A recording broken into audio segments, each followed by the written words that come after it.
En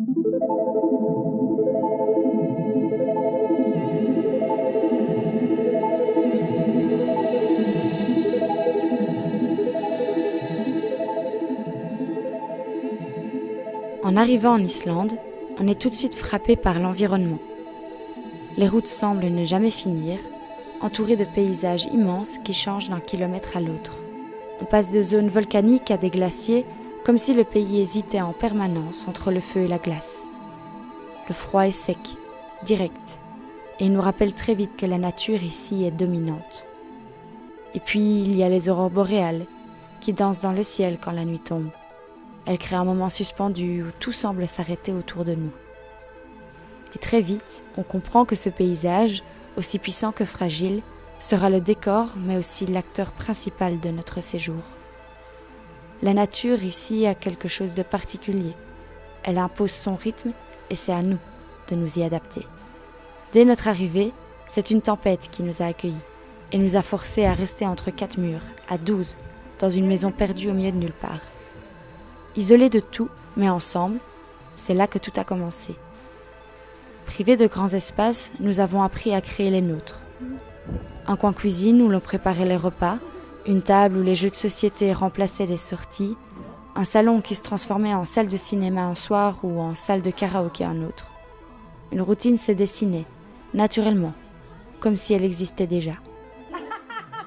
On mangeait ensemble, on riait ensemble, on vivait ensemble. Et quoi que nous fassions, nous ne le faisions jamais seuls.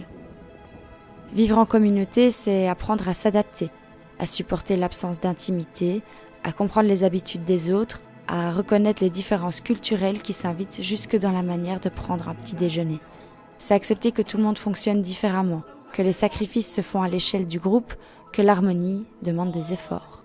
Grâce à ces 2 semaines, on a découvert ce que c'est de partager son quotidien avec des personnes venues d'ailleurs.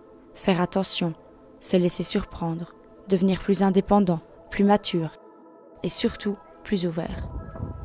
Car ce voyage, c'était aussi sortir de notre bulle, c'était apprendre des autres. C'était se rendre compte qu'on porte tous des stéréotypes sans le vouloir et que le simple fait de discuter autour d'un repas ou d'un café peut suffire à les fissurer. Et puis, il y a eu la frustration, le désir de travailler, de s'engager, d'être utile. Freinés par la météo, par les imprévus, par cette nature qui décide à notre place. On était venus pour du volontariat environnemental et certains jours, tout ce que l'on pouvait faire, c'était attendre. Mais avec le temps, on a compris que s'adapter, c'était aussi une forme d'apprentissage. Qu'être volontaire, ce n'est pas seulement agir. C'est accepter que les choses ne se passent pas comme prévu, c'est tirer le meilleur de ce qui arrive, c'est accueillir le présent même s'il ne ressemble pas à nos attentes. Après tout, on était en Islande. Et la chance d'être là dépassait largement les imprévus. Au fil des jours, ce voyage est devenu bien plus que ce que l'on imaginait. Ce n'était pas seulement l'Islande spectaculaire que l'on voit sur les cartes postales, c'était un espace où les paysages nous transformaient autant qu'ils se transformaient eux-mêmes. Un endroit où, loin de tout, on s'est découvert chez nous.